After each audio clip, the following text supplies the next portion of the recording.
Friends, ಎಲ್ಲರೂ ಹೇಗಿದ್ದೀರಾ? Welcome to my channel. ಗರುಡ ಪುರಾಣದಲ್ಲಿ ಪ್ರೇತ ಕಾಲದಲ್ಲಿ ಮರಣ ನಂತರ ಬಳಸಬಾರದ 3 ವಸ್ತುಗಳ ಬಗ್ಗೆ ವಿವರಿಸಲಾಗಿದೆ. ಇವುಗಳನ್ನು ಬಳಸಿದರೆ ಭಯಾನಕ ಯಾತನೆ ಅನುಭವಿಸಬೇಕಾಗುತ್ತದೆ ಹಾಗೂ ಅನಿಷ್ಟ ಫಲಗಳು ಎದುರಾಗಬಹುದು. ಆದ್ದರಿಂದ ಪ್ರತಿಯೊಬ್ಬರೂ ಈ ವಿಷಯವನ್ನು ತಿಳಿದುಕೊಳ್ಳಬೇಕು. ಶ್ರೀಕೃಷ್ಣನು ಗರುಡನಿಗೆ ಮಹತ್ವದ ಜ್ಞಾನ ನೀಡಿದ್ದು, ಅದನ್ನು ಕೇಳುವುದರಿಂದ ನಿಮ್ಮ ಜ್ಞಾನವು ಹೆಚ್ಚಾಗುತ್ತದೆ. ಹೀಗಾಗಿ ಈ ವಿಡಿಯೋವನ್ನು ಸಂಪೂರ್ಣವಾಗಿ ವೀಕ್ಷಿಸಿ, ಏಕೆಂದರೆ ಅರ್ಧ ಜ್ಞಾನವು ಅಪಾಯಕರ. ಒಮ್ಮೆ ಭಗವಾನ್ ವಿಷ್ಣುವಿನ ವಾಹನ ಗರುಡ ತಮ್ಮ ಮನಸ್ಸಿನ ಸಂಶಯವನ್ನು ತೆಗೆದುಹಾಕಿಕೊಳ್ಳಲು ಶ್ರೀಕೃಷ್ಣನ ಬಳಿಗೆ ದ್ವಾರಕೆಗೆ ಬರುತ್ತದೆ. ಗರುಡನನ್ನು ನೋಡಿ ಶ್ರೀಕೃಷ್ಣ ಸಂತೋಷಗೊಂಡು ಸ್ವಾಗತಿಸಿ ಕೇಳುತ್ತಾರೆ, ಓ ಗರುಡ, ನಿನ್ನನ್ನು ನೋಡಿ ನನಗೆ ಸಂತೋಷವಾಗಿದೆ. ನೀನು ಏನಾದರೂ ವಿಶೇಷ ಕಾರಣದಿಂದ ಬಂದಿದ್ದೀಯಾ? ಹೇಳು, ಏನಾಗಿದೆ? ಅದಕ್ಕೆ ಗರುಡನು ಭಗವಂತನಿಗೆ ಪ್ರಣಾಮ ಮಾಡಿ ಹೇಳುತ್ತಾನೆ, ಪ್ರಭು, ನನಗೆ ಒಂದು ಸಂಶಯವಿದೆ. ಅದನ್ನು ನೀವೇ ನಿವಾರಿಸಬಹುದು.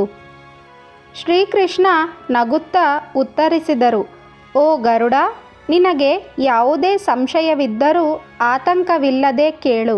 ನಿನ್ನ ಪ್ರಶ್ನೆಗೆ ಉತ್ತರಿಸುವುದು ನನ್ನ ಕರ್ತವ್ಯ.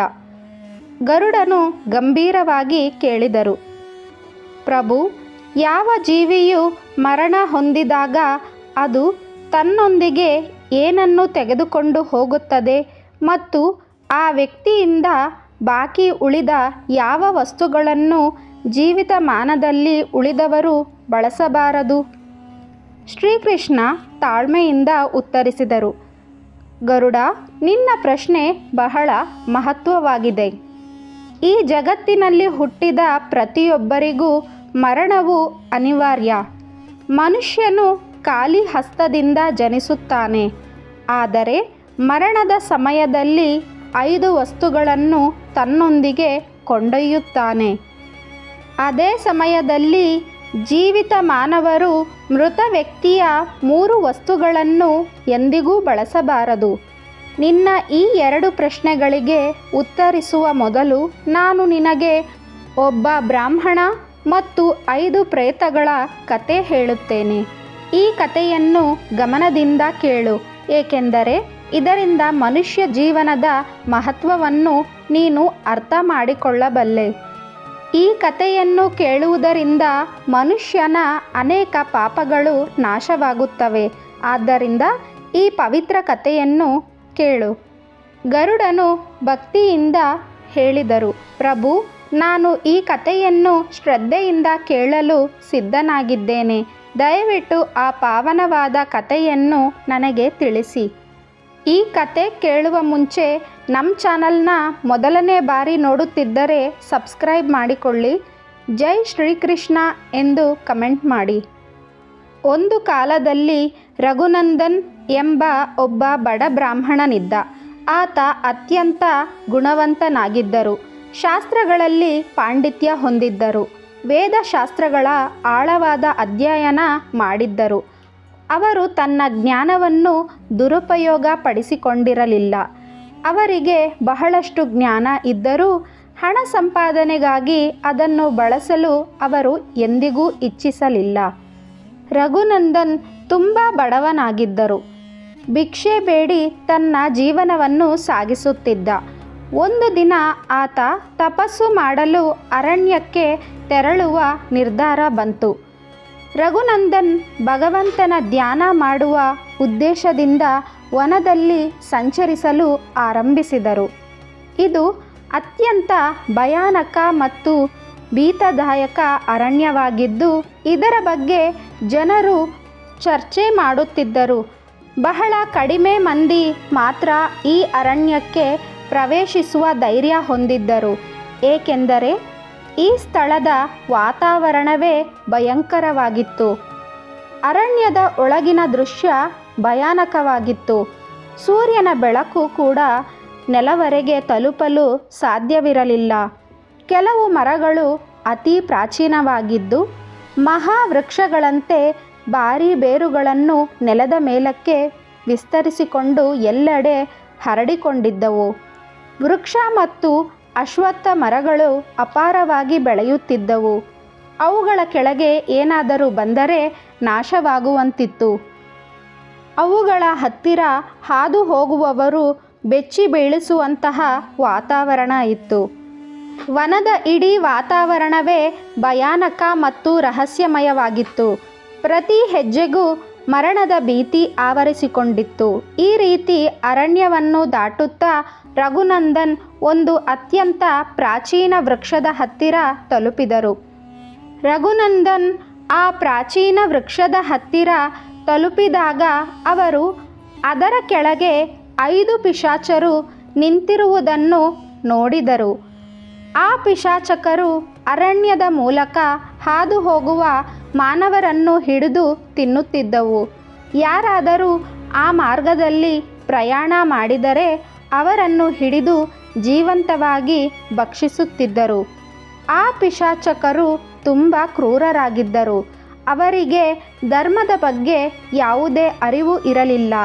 ಅವರು ಪಾಪಿಗಳಾಗಿದ್ದು ಅವರ ಹೃದಯದಲ್ಲಿ ದಯೆ ಎಂಬುದು ಅಣುಮಾತ್ರವೂ ಇರಲಿಲ್ಲ. ರಘುನಂದನನ್ನು ನೋಡುತ್ತಿದ್ದಂತೆ ಪಿಶಾಚಿಗಳು ಪರಸ್ಪರ ಮಾತನಾಡಲಾರಂಭಿಸಿದರು. ವಾ, ನೋಡಿ ಸಹೋದರರೇ, ನಮಗೆ ತಾಜಾ ಆಹಾರ ಬರುತ್ತಿದೆ. ಮೊದಲನೆಯದಾಗಿ ನಾನು ಈ ಬ್ರಾಹ್ಮಣನನ್ನು ತಿನ್ನುತ್ತೇನೆ. ಇದರ ಮಾಂಸ ಬಹಳ ರುಚಿಕರವಾಗಿರಬೇಕು. ನೋಡಿದರೆ ಇದು ಸಾತ್ವಿಕ ಆಹಾರ ಮಾತ್ರ ಸೇವಿಸಿರುವಂತೆ ಕಾಣುತ್ತಿದೆ. ಆದ್ದರಿಂದ ಇದರ ದೇಹ ಆರೋಗ್ಯವಾಗಿರಬೇಕು. ಇದರಲ್ಲಿ ಯಾವುದೇ ರೋಗಗಳು ಇರಲಾರವು, ಯಾವುದೇ ಕೀಟಗಳು ಇರಲಾರವು. ಈ ರೀತಿ ಅವು ಎಲ್ಲ ರಘುನಂದನನ್ನು ತಿಂದು ಹಾಕಲು ಮುಂದೆ ಬಂದವು. ಆದರೆ ಬ್ರಾಹ್ಮಣ ಪಿಶಾಚರನ್ನು ನೋಡಿ ಆಶ್ಚರ್ಯಪಡಲಿಲ್ಲ. ಆತ ಭಗವಾನ್ ವಿಷ್ಣುವಿನ ಪರಮ ಭಕ್ತನಾಗಿದ್ದು ಯಾವಾಗಲೂ ಶ್ರೀಹರಿಯ ನಾಮಸ್ಮರಣೆ ಮಾಡುತ್ತಿದ್ದರು. ಅವುಗಳತ್ತ ನೋಡುತ್ತಾ ಅವುಗಳಿಗೆ ನಮಸ್ಕಾರ ಮಾಡಲಾರಂಭಿಸಿದನು. ಅಷ್ಟೇ ಅಲ್ಲ, ಹೇ ಪಿಶಾಚಗಳೇ, ನಿಮಗೆ ನನ್ನ ವಂದನೆಗಳು ಎಂದು ಹೇಳಿದರು. ಬ್ರಾಹ್ಮಣನ ಇಂತಹ ಅಚ್ಚರಿಯ ವರ್ತನೆ ನೋಡಿ ಪಿಶಾಚರು ಆತುರಗೊಂಡರು. ರಘುನಂದನ್ ವಿಷ್ಣುವಿನ ಭಕ್ತನಾಗಿದ್ದರಿಂದ ಆತನ ಸಾನ್ನಿಧ್ಯದಲ್ಲಿ ಅವರೊಳಗಿನ ಕ್ರೂರ ಭಾವ ನಶಿಸಿ ಹೋಯಿತು. ಅವರು ನಿಜಕ್ಕೂ ಆಶ್ಚರ್ಯಚಕಿತರಾಗಿ ಬ್ರಾಹ್ಮಣನತ್ತ ನೋಡುವರು. ಆಗ ಅವರು ಕೇಳಿದರು, ಹೇ ಮಹಾತ್ಮ, ನೀವೆಲ್ಲಿ ಬಂದಿರಿ? ಈ ಕಾಡಿನಲ್ಲಿ ಏಕೆ ಒಬ್ಬರೇ ಸುತ್ತಾಡುತ್ತಿದ್ದೀರಾ? ನಮ್ಮನ್ನು ನೋಡಿ ಭಯ ಆಗಲಿಲ್ಲವೇ? ದೊಡ್ಡ ದೊಡ್ಡ ಯೋಧರು ನಮ್ಮನ್ನು ನೋಡಿ ತಡೆಯಲಾಗದೆ ತತ್ತರಿಸುತ್ತಾರೆ. ನಮ್ಮನ್ನು ಕಂಡ ಕ್ಷಣ ಓಡಿ ಹೋಗುತ್ತಾರೆ. ಆದರೆ ನೀವು ಮಾತ್ರ ಸ್ವಲ್ಪವೂ ಅಂಜಿದಂತೆ ತೋರುವುದಿಲ್ಲ. ಅದೇ ಅಲ್ಲ, ನಿಮ್ಮ ಹತ್ತಿರ ಬಂದ ಮಾತ್ರಕ್ಕೆ ನಮಗೆ ಹಸಿವು ಇಲ್ಲವಾಗಿಬಿಟ್ಟಿದೆ. ನಾವು ನಿಮ್ಮನ್ನು ಆಹಾರವೆಂದು ಭಾವಿಸಿದ್ದೆವು. ಆದರೆ ಈಗ ನಿಮ್ಮನ್ನು ನೋಡುವಾಗ ಏನೋ ವಿಚಿತ್ರ ಭಾವನೆ ಮೂಡುತ್ತಿದೆ. ಆಗ ಬ್ರಾಹ್ಮಣನು ನಗುತ್ತಾ ಹೇಳಿದರು, ಹೇ ಪಿಶಾಚಿಗಳೇ, ನಾನೇಕೆ ನಿಮ್ಮನ್ನು ನೋಡಿದರೆ ಭಯಪಡಬೇಕು?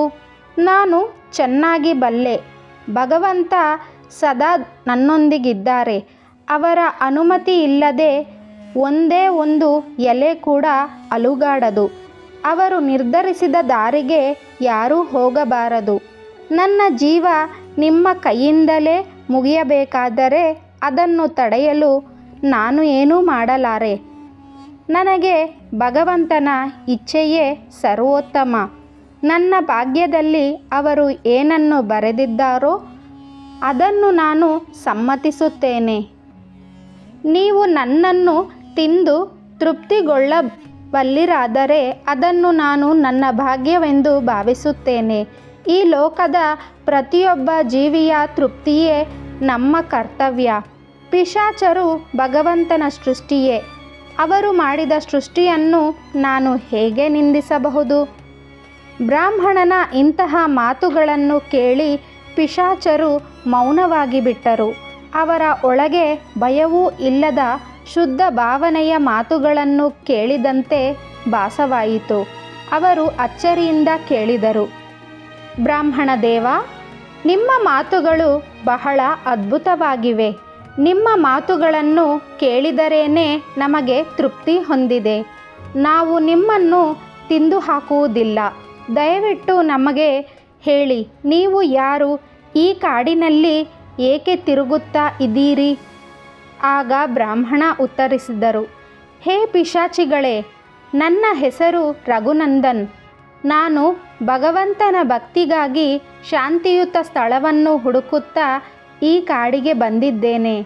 ಆದರೆ ನಿಮ್ಮನ್ನು ನೋಡಿದಾಗ ನೀವು ಬಹಳ ದುಃಖದಲ್ಲಿರುವಂತೆ ಕಾಣುತ್ತಿದೆ. ದಯವಿಟ್ಟು ಹೇಳಿ, ನೀವು ಪಿಶಾಚರಾಗಲು ಏನಾದರೂ ವಿಶೇಷ ಕಾರಣವಿದೆಯಾ?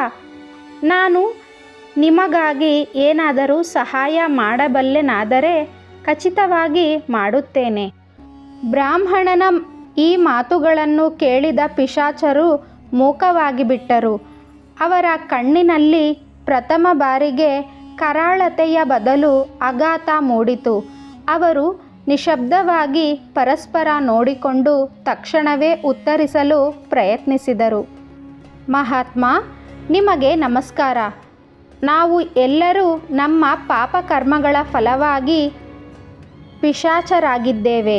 ನಾವು ನಮ್ಮ ಪಿತೃಗಳ ಅಪಮಾನ ಮಾಡಿದ್ದರಿಂದ ಈ ಪಿಶಾಚ ಲೋಕವನ್ನು ಹೊಂದಿದ್ದೇವೆ.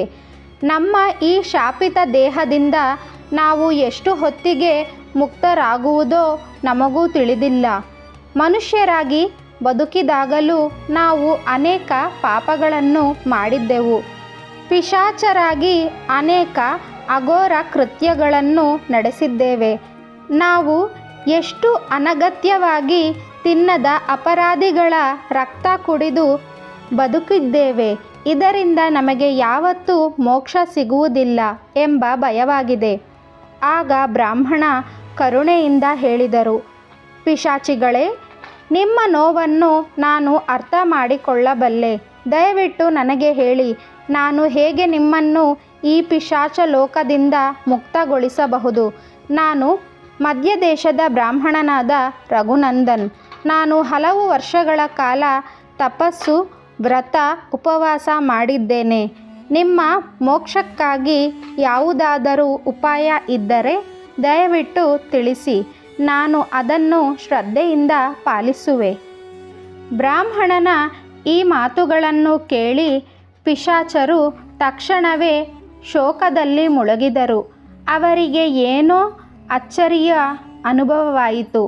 ಏಕೆಂದರೆ ಆ ಬ್ರಾಹ್ಮಣನು ಯಾರೋ ಅನ್ಯನಲ್ಲ, ತಾವು ತ್ಯಜಿಸಿದ ತಮ್ಮದೇ ಸಂತಾನ. ಹೌದು, ಆ ಪಿಶಾಚರು ತಮ್ಮ ಪಾಪಕರ್ಮದ ಫಲವಾಗಿ ಪಿಶಾಚರಾಗಿದ್ದರು. ಈಗ ತಮ್ಮದೇ ಸಂತಾನ ಅವರನ್ನು ಈ ದುಃಖದ ಬಂಧನದಿಂದ ಮುಕ್ತಗೊಳಿಸಲು ಎದುರಾಗಿದ್ದಾನೆ. ಶ್ರೀಕೃಷ್ಣ ಹೇಳಿದರು, ಹೇ ಗರುಡ, ಈ ರೀತಿ ಆ ಪಿಶಾಚರು ತಿಳಿದುಕೊಂಡರು. ಆ ಬ್ರಾಹ್ಮಣನು ಅವರ ವಂಶದವನಾಗಿದ್ದಾನೆ. ಇದನ್ನು ಅರಿತ ಕೂಡಲೇ ಅವರು ಆ ಪಿಶಾಚರು ತಮಗೆ ಪಾಪಲೋಕದಲ್ಲಿ ಬೀಳಲು ಕಾರಣವಾದ ತಮ್ಮ ಪಾಪಕರ್ಮಗಳನ್ನು ವಿವರಿಸಲು ಪ್ರಾರಂಭಿಸಿದರು. ಅತ್ತ ಮೊದಲನೇ ಪಿಶಾಚನಾದ ಜೀರ್ಣಶನ ಮುಂದೆ ಬಂದನು. ಅವನ ದೇಹ ಸಂಪೂರ್ಣವಾಗಿ ಮಾಂಸದ ತುಂಡುಗಳು ಮತ್ತು ರಕ್ತದಿಂದ ಭಯಾನಕವಾಗಿತ್ತು. ಅವನ ಕಣ್ಣುಗಳಲ್ಲಿ ಅಧರ್ಮದ ಬೆಂಕಿ ಹೊತ್ತಿಕೊಂಡಿತ್ತು. ಅವನು ನಡುಗುತ್ತಾ ಬ್ರಾಹ್ಮಣನಿಗೆ ಹೇಳಿದನು, ನನ್ನ ಹೆಸರು ಜೀರ್ಣಶನ ಎಂದು ಕರೆಯಲ್ಪಟ್ಟಿತು. ಏಕೆಂದರೆ ನಾನು ಸದಾ ಇತರರು ತ್ಯಜಿಸಿದ ಆಹಾರ ಸೇವಿಸುತ್ತಾ ಬಂದೆ. ಹಿಂದಿನ ಜನ್ಮದಲ್ಲಿ ನಾನು ಬ್ರಾಹ್ಮಣ. ನಾನೇ ನಿನ್ನ 5 ತಲೆಮಾರಿನ ಹಿಂದೆ ನಿನ್ನ ಪೂರ್ವಜನು. ಅದೇ ಸಮಯದಲ್ಲಿ ನಾನು ಒಬ್ಬ ದೊಡ್ಡ ಪಂಡಿತನಾಗಿದ್ದೆ. ನಾನು ಯಜ್ಞ ಅನುಷ್ಠಾನಗಳನ್ನು ನೆರವೇರಿಸಿದ್ದೆ.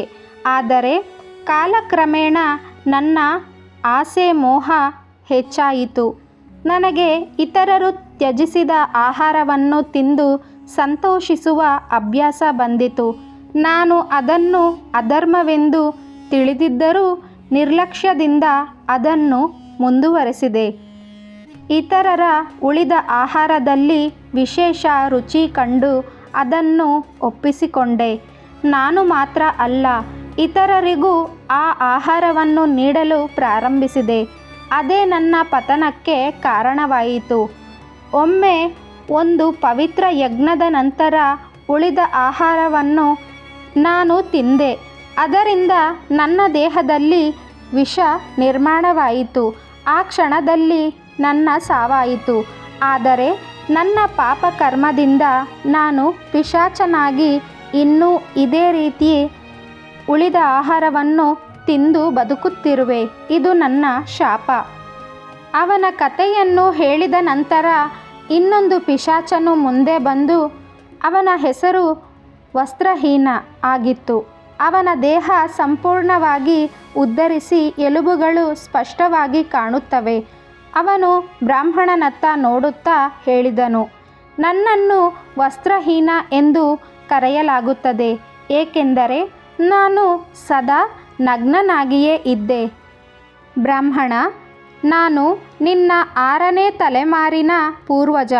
ನಾನು ಬ್ರಾಹ್ಮಣ ಕುಟುಂಬದಲ್ಲಿ ಜನಿಸಿ ಜ್ಞಾನ ಮತ್ತು ತಪಸ್ಸಿನ ಶಕ್ತಿಯನ್ನು ಹೊಂದಿದ್ದೆ. ಆದರೆ ನನ್ನ ದೇಹದ ಮೇಲೆ ಅಹಂಕಾರವಿತ್ತು. ನಾನು ಸದಾ ನನ್ನ ಶರೀರದ ಸೌಂದರ್ಯದಲ್ಲಿ ಮುಗ್ಧನಾಗಿದ್ದೆ. ಸ್ನಾನ ಮಾಡುವಾಗ ನಿರ್ವಸ್ತ್ರನಾಗಿರುವುದು ನನಗೆ ಹರ್ಷ ತರುತ್ತಿತ್ತು. ಇದು ಸಮಾಜದ ನಿಯಮಗಳಿಗೆ ವಿರುದ್ಧವಾದರೂ ನಾನು ಅದನ್ನು ಅಲಕ್ಷ್ಯ ಮಾಡಿದೆ. ನನ್ನ ಪಾಪಕರ್ಮ ನನಗೆ ತಿಳಿದಿರಲಿಲ್ಲ. ಒಮ್ಮೆ ನಾನು ಪಟ್ಟಣದ ಕೆರೆಯಲ್ಲಿ ಬಟ್ಟೆ ಇಲ್ಲದೆ ಸ್ನಾನ ಮಾಡುತ್ತಿದ್ದೆ. ಆಗಲೇ ಜಲದೇವತೆ ನನ್ನ ಮೇಲೆ ಕೋಪಗೊಂಡರು. ಅವರು ಶಾಪ ನೀಡಿದರು, ನೀನು ನಿನ್ನ ದೇಹದ ಅಹಂಕಾರದಂತೆ ಪಿಶಾಚನಾಗಿ ಶಾಪಿತನಾಗುವೆ. ಅವರ ಮಾತು ಅಕ್ಷರಶಃ ಫಲಿಸಿದವು. ಅದೇ ದಿನ ನಾನು ಆ ಕೆರೆಯಲ್ಲಿ ಮುಳುಗಿ ಪ್ರಾಣ ತ್ಯಜಿಸಿಬಿಟ್ಟೆ. ಈಗ ನಾನು ಪಿಶಾಚನಾಗಿ ಜನಿಸಿದ್ದೇನೆ. ಸದಾ ಬಟ್ಟೆ ಇಲ್ಲದೆ ಇರುತ್ತಿದ್ದೇನೆ. ಇದು ನನ್ನ ಭಯಾನಕ ಫಲ. ಮತ್ತೊಂದು ಪಿಶಾಚನು ಮುಂದೆ ಬಂದನು. ಅವನ ಹೆಸರು ಚಿತ್ರಪಟಕ. ಅವನ ದೇಹದಲ್ಲಿ ಶವಗಳಿಗೆ ಊದಿಸಿದ ಹಾಳಾದ ಬಟ್ಟೆಗಳು ಸಿಕ್ಕಿ ಹಾಕೊಂಡಿದ್ದವು. ನಾನು ಈ ಪಿಶಾಚ ಲೋಕದಲ್ಲಿ ಸಿಕ್ಕಿ ಹಾಕಿಕೊಳ್ಳಲು ಕಾರಣ ನನ್ನ ಸ್ವಾರ್ಥ ಮತ್ತು ಲೋಭ.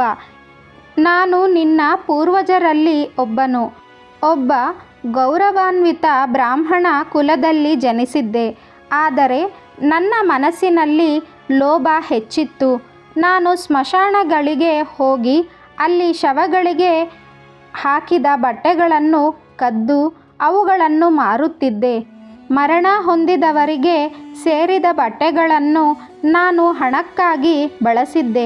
ಇದು ನನ್ನ ಮಹಾಪಾಪ. ಈ ಪಾಪಕರ್ಮದ ಫಲವಾಗಿ ನಾನು ಈಗ ಪಿಶಾಚನಾಗಿ ಶವವಸ್ತ್ರಗಳನ್ನು ಧರಿಸಿರುವೆ. ನಾನು ಶವಗಳಿಗೆ ಹಾಕಿದ ಬಟ್ಟೆಗಳನ್ನು ಧರಿಸುವುದರಲ್ಲಿ ಸುಖವನ್ನು ಅನುಭವಿಸುತ್ತಿದ್ದೆ. ಇತರರು ತ್ಯಜಿಸಿದ ಮೃತರ ವಸ್ತ್ರಗಳನ್ನು ಧರಿಸುವುದು ನನಗೆ ಒಂದು ಅಭ್ಯಾಸವಾಯಿತು. ನನ್ನ ಈ ಅಧರ್ಮವನ್ನು ನೋಡಿ ದೇವತೆಗಳು ಕೋಪಗೊಂಡರು. ಅವರು ನನಗೆ ಶಾಪ ನೀಡಿದರು, ನೀನು ಸ್ಮಶಾನದಲ್ಲಿ ನಾಶವಾಗುವೆ ಮತ್ತು ಸದಾ ಶವವಸ್ತ್ರಗಳನ್ನು ಧರಿಸುವೆ, ಪಿಶಾಚನಾಗುವೆ. ನನ್ನ ಅಂತ್ಯವೂ ಅದೇ ರೀತಿ ಆಯಿತು. ಸ್ಮಶಾನದಲ್ಲಿ ಭಯಾನಕ ಪಿಶಾಚನೊಬ್ಬನಿಂದ ನಾನು ಹತ್ಯೆಯಾದೆ. ನನ್ನ ಪಾಪದ ಫಲವಾಗಿ ಈಗ ನಾನು ಸದಾ ಮೃತರ ಬಟ್ಟೆಗಳನ್ನು ಹಾಕಿಕೊಂಡೇ ಇರಬೇಕು. ಇದು ನನ್ನ ಶಾಪ. ಈ ಕತೆ ಕೇಳಿ ಬ್ರಾಹ್ಮಣ ರಘುನಂದನನಿಗೆ ತೀವ್ರ ವಿಷಾದವಾಯಿತು.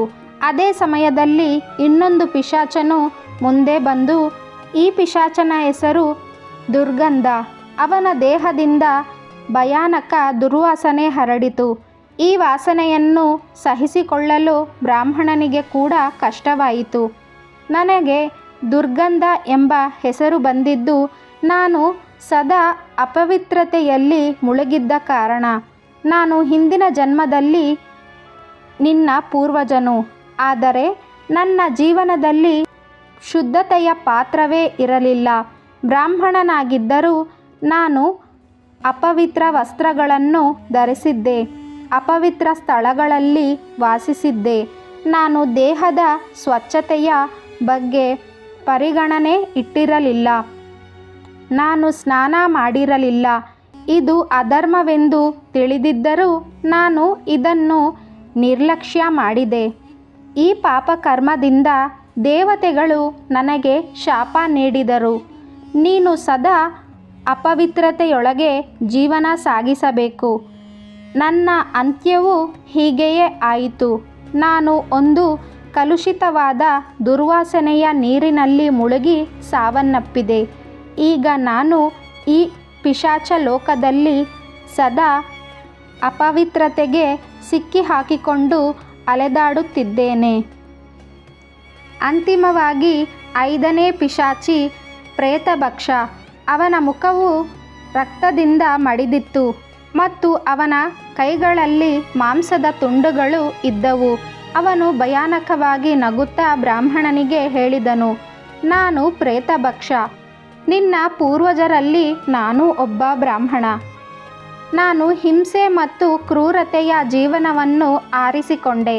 ಮಾಂಸಾಹಾರ ಮತ್ತು ಹತ್ಯೆಯಲ್ಲಿ ನನಗೆ ಆನಂದವಾಗುತ್ತಿತ್ತು. ನಾನು ಅನೇಕ ನಿರ್ದೋಷ ಪ್ರಾಣಿಗಳನ್ನು ಹತ್ಯೆ ಮಾಡಿದೆ ಮತ್ತು ಅದರ ಮಾಂಸ ತಿಂದೆ. ನನ್ನ ಕುಟುಂಬ ಹಾಗೂ ಸಮಾಜದ ನಿಯಮಗಳನ್ನು ಮೀರಿ ನಡೆದೆ.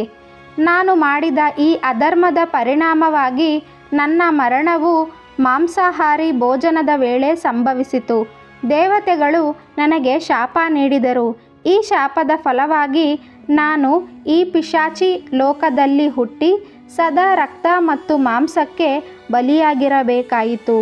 ಈಗ ನಾನು ಸದಾ ಪ್ರೇತಭಕ್ಷಕನಾಗಿ ವಾಸಿಸುತ್ತಿದ್ದೇನೆ. ಈ ರೀತಿ ಆ ಪಿಶಾಚಿಗಳು ಹೇಳಿದವು. ಮಹಾತ್ಮ, ನಾವು ಸದಾ ಶುದ್ಧವಾದ ಉಡುಪುಗಳನ್ನು ಧರಿಸುತ್ತಿದ್ದೆವು. ಆದರೆ ಇದೀಗ ನಾವು ಕೆಟ್ಟ ಹಾಗೂ ಕೊಳೆಯಾದ ಬಟ್ಟೆಗಳನ್ನು ಧರಿಸಿ ಊಟ, ಪೂಜೆ ಮತ್ತು ಇತರ ಶುದ್ಧ ಕಾರ್ಯಗಳನ್ನು ಮಾಡಬೇಕಾಗುತ್ತಿದೆ. ನಾವು ಸದಾ ಉತ್ತಮ ಆಹಾರ ಸೇವಿಸುತ್ತಿದ್ದೆವು. ಆದರೆ ಈ ಅಹಂಕಾರ ಮತ್ತು ಅಧರ್ಮದ ಫಲವಾಗಿ ನಮ್ಮ ಸ್ಥಿತಿ ಹೀನಗೊಂಡಿದೆ. ನಾವು ನಿವಸ್ತ್ರರಾಗಿ ಸ್ನಾನ ಮಾಡುತ್ತಿದ್ದೆವು. ಇದರಿಂದ ನಮ್ಮ ಪಿತೃಗಳು ನಮ್ಮ ಮೇಲೆ ಕೋಪಗೊಂಡರು.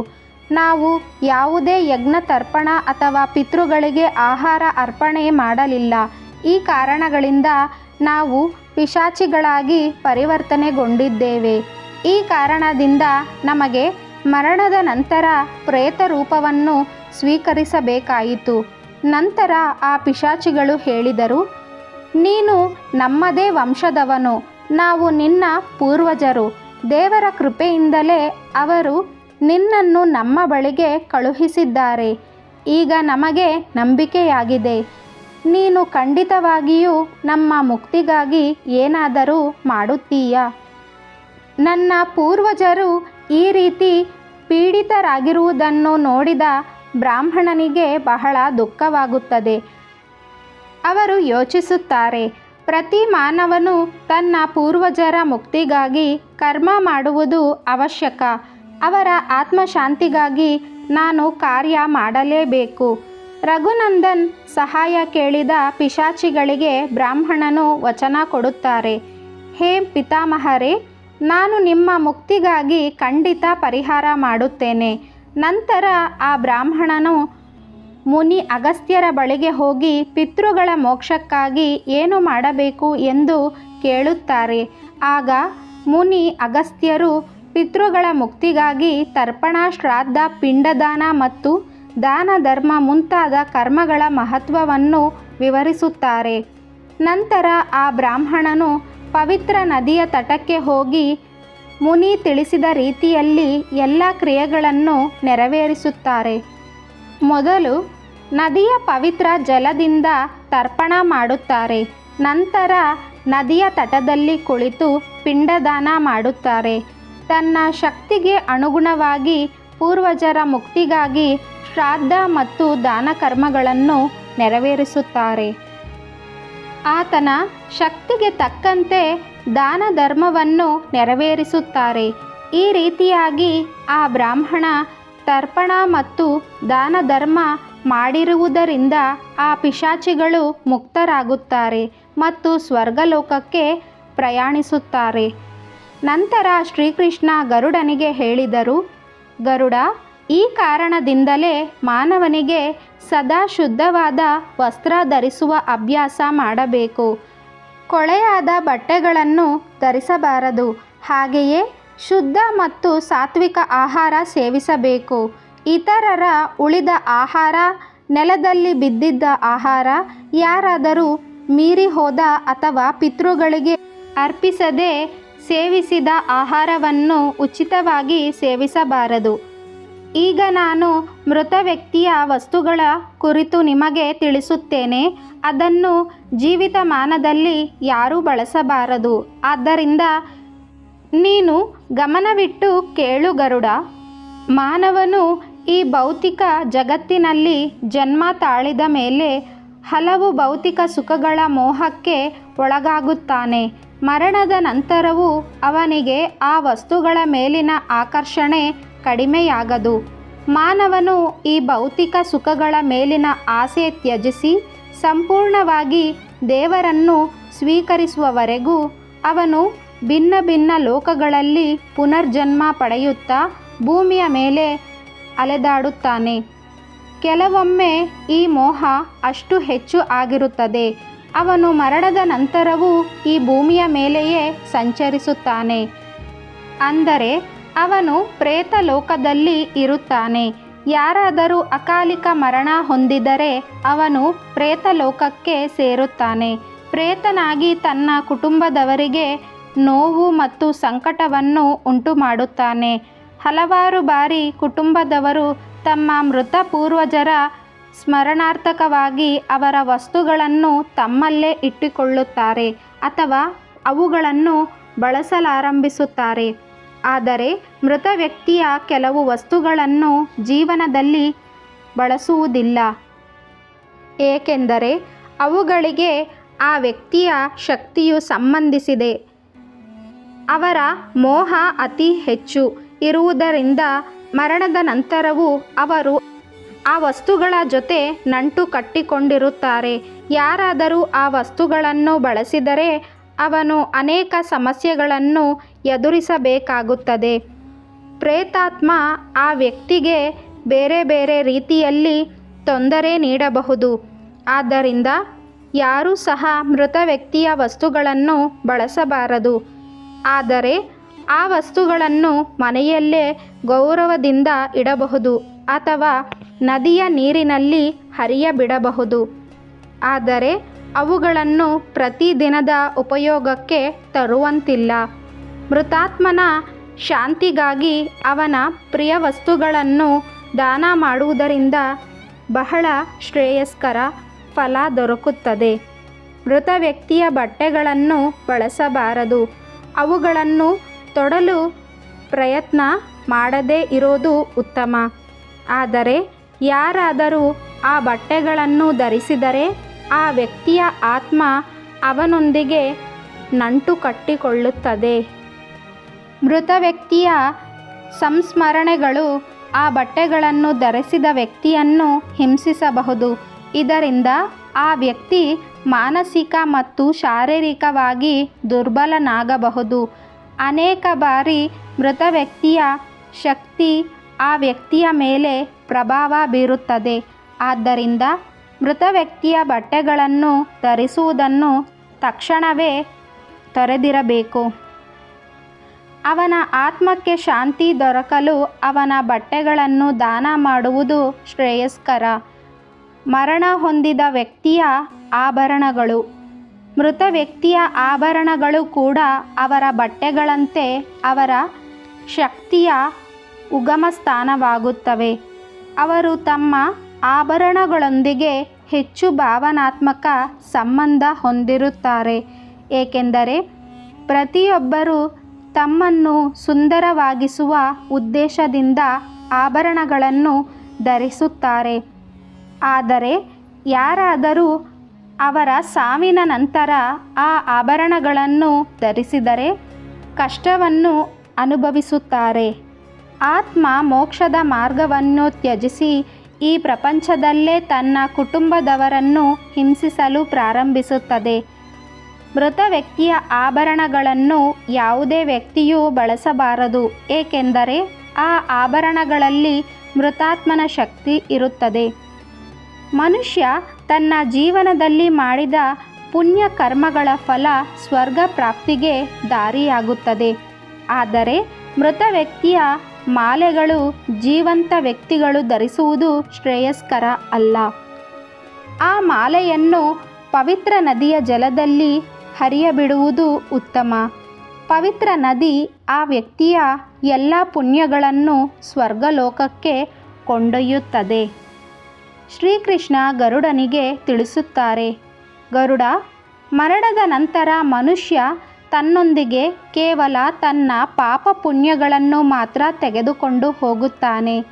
ಎಲ್ಲ ಭೌತಿಕ ವಸ್ತುಗಳನ್ನು ಈ ಲೋಕದಲ್ಲೇ ಬಿಡಬೇಕಾಗುತ್ತದೆ. ಆದ್ದರಿಂದ ಯಾರೂ ಸಹ ಈ ವಸ್ತುಗಳ ಮೇಲೆ ಅತಿಯಾಗಿ ಮೋಹ ಮಾಡಬಾರದು. ಶ್ರೀಕೃಷ್ಣರು ಮುಂದುವರೆದು ಹೇಳುತ್ತಾರೆ, ಹೇ ಗರುಡ, ಮರಣದ ನಂತರ ಆತ್ಮದೊಂದಿಗೆ ಕೆಲವು ವಿಷಯಗಳು ಮುಂದಿನ ಜನ್ಮದಲ್ಲಿಯೂ ಹೋಗುತ್ತವೆ. ಈ ವಿಷಯಗಳು ಆತ್ಮದ ಕರ್ಮ ಮತ್ತು ಆಸೆಗಳಿಗೆ ಸಂಬಂಧಿಸಿದೆ. ಈಗ ನಾನು ಈ 5 ಮುಖ್ಯ ವಿಷಯಗಳ ಬಗ್ಗೆ ವಿವರವಾಗಿ ತಿಳಿಸುತ್ತೇನೆ. ಶ್ರೀಕೃಷ್ಣ ಗರುಡನಿಗೆ ತತ್ವೋಪದೇಶ ನೀಡುತ್ತಾ ಮರಣದ ನಂತರ ಆತ್ಮದೊಂದಿಗೆ ಸಾಗುವ 5 ಅಂಶಗಳು ಹೇಳುತ್ತಾರೆ. ಅಭಿಲಾಷೆ. ಮನುಷ್ಯನ ಆಸೆಗಳು ಅವನ ಸಾವಿನ ನಂತರವೂ ಆತ್ಮವನ್ನು ಬಂಧಿಸುತ್ತವೆ. ರಾಜ ಭರತನ ಕಥೆಯಂತೆ ಹರಿಣದ ಮರಿಯ ಮೇಲಿನ ಅಪಾರ ಪ್ರೀತಿಯಿಂದ ಅವನಿಗೆ ಹರಿಣಿ ಲೋಕದಲ್ಲಿ ಪುನರ್ಜನ್ಮವಾಯಿತು. ಇದು ನಮಗೆ ತಿಳಿಸುತ್ತದೆ, ಮನುಷ್ಯನು ತನ್ನ ಎಲ್ಲ ಆಸೆಗಳನ್ನು ತ್ಯಜಿಸಿದಾಗ ಮಾತ್ರ ಮೋಕ್ಷವನ್ನು ಪಡೆಯಬಹುದು. ವಾಸನೆ. ವಾಸನೆ ಎಂದರೆ ಇಂದ್ರಿಯ ಸುಖದ ಬಲವಾದ ಆಕಾಂಕ್ಷೆ. ಇದು ಮನುಷ್ಯನನ್ನು ಭೌತಿಕ ಆನಂದ, ಸಂಪತ್ತು ಮತ್ತು ಪ್ರಪಂಚದ ಬಂಧನಗಳಿಗೆ ಆಕರ್ಷಿಸುತ್ತದೆ. ಮನುಷ್ಯನು ಮರಣದ ವೇಳೆಯೂ ತನ್ನ ಇಂದ್ರಿಯ ಭೋಗದ ಆಸೆಯಿಂದ ಮುಕ್ತನಾಗಿದ್ದರಿಂದ ಅವನ ಆತ್ಮ ಮತ್ತೆ ಪುನರ್ಜನ್ಮ ಪಡೆಯುತ್ತದೆ. ಕರ್ಮ. ಕರ್ಮವೇ ಮನುಷ್ಯನ ಅಂತಿಮ ಧನವಾಗಿದೆ ಎಂದು ಶ್ರೀಕೃಷ್ಣ ಹೇಳುತ್ತಾರೆ. ಯಾವ ಕಾರ್ಯ ಮಾಡಿದರೂ ಅದರ ಫಲ ಅವನ ಮುಂದಿನ ಜನ್ಮವನ್ನು ನಿರ್ಧರಿಸುತ್ತದೆ. ಉತ್ತಮ ಕರ್ಮ ಮಾಡಿದರೆ ಆತ್ಮಕ್ಕೆ ಶಾಂತಿ, ಸ್ವರ್ಗ ಪ್ರಾಪ್ತಿ ಮತ್ತು ಉತ್ತಮ ಜನ್ಮ ಲಭಿಸುತ್ತದೆ. ಕೆಟ್ಟ ಕರ್ಮ ಮಾಡಿದರೆ ನರಕಯಾತನೆ ಅಥವಾ ಕಷ್ಟಪೂರ್ಣ ಜೀವನ ಅನುಭವಿಸಬೇಕಾಗುತ್ತದೆ. ಸಾಲ ಎನ್ನುವುದು ಆತ್ಮದ ಮೇಲೆ ಹೇರಿದ ದೊಡ್ಡ ಹೊರೆ.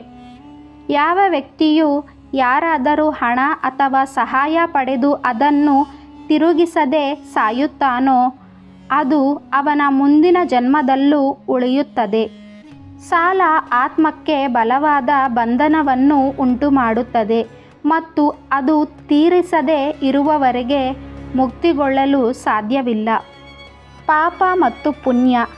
ಶ್ರೀಕೃಷ್ಣ ಹೇಳುತ್ತಾರೆ, ಮನುಷ್ಯನು ಮರಣದ ನಂತರ ತನ್ನೊಂದಿಗೆ ಕೇವಲ ಪಾಪ ಮತ್ತು ಪುಣ್ಯಗಳನ್ನು ಮಾತ್ರ ತೆಗೆದುಕೊಂಡು ಹೋಗುತ್ತಾನೆ. ಭೌತಿಕ ಸಂಪತ್ತು, ಆಭರಣ, ಮನೆ, ಕುಟುಂಬ ಎಲ್ಲವೂ ಈ ಲೋಕದಲ್ಲೇ ಉಳಿಯುತ್ತದೆ. ಆದ್ದರಿಂದ ನಾನು ನನಗೆ ಎಂಬ ಭಾವನೆ ತ್ಯಜಿಸಿ ಸತ್ಕರ್ಮದ ಮಾರ್ಗವನ್ನು ಅನುಸರಿಸಬೇಕು. ಸಾಲದ ಬಾಧೆ ಇಲ್ಲದಂತೆ ಪ್ರಾಮಾಣಿಕ ಜೀವನವನ್ನು ನಡೆಸಬೇಕು. ನೀತಿ ಮತ್ತು ಸತ್ಯದ ಮಾರ್ಗದಲ್ಲಿ ನಡೆದು ಪಾಪಮಯ ಕರ್ಮಗಳಿಂದ ದೂರ ಉಳಿಯಬೇಕು. ಪಾಪವಿಲ್ಲದ ಜೀವನವೇ ನಿಜವಾದ ಧರ್ಮ. ಶುದ್ಧ ಮನಸ್ಸಿನಿಂದ ಭಗವಂತನ ಸೇವೆ ಮಾಡಿದವನೇ ಮೋಕ್ಷವನ್ನು ಪಡೆಯುತ್ತಾನೆ ಎಂದು ಶ್ರೀಕೃಷ್ಣ ಗರುಡನಿಗೆ ಬೋಧಿಸುತ್ತಾರೆ. ಈ ವಿಡಿಯೋ ನಿಮಗೆ ಇಷ್ಟ ಆಗಿದ್ದರೆ ವಿಡಿಯೋನ ಲೈಕ್ ಮಾಡಿ, ಶೇರ್ ಮಾಡಿ, ನಮ್ಮ ಚಾನಲ್ನ ಸಬ್ಸ್ಕ್ರೈಬ್ ಮಾಡ್ಕೊಳ್ಳಿ. Thank you for watching.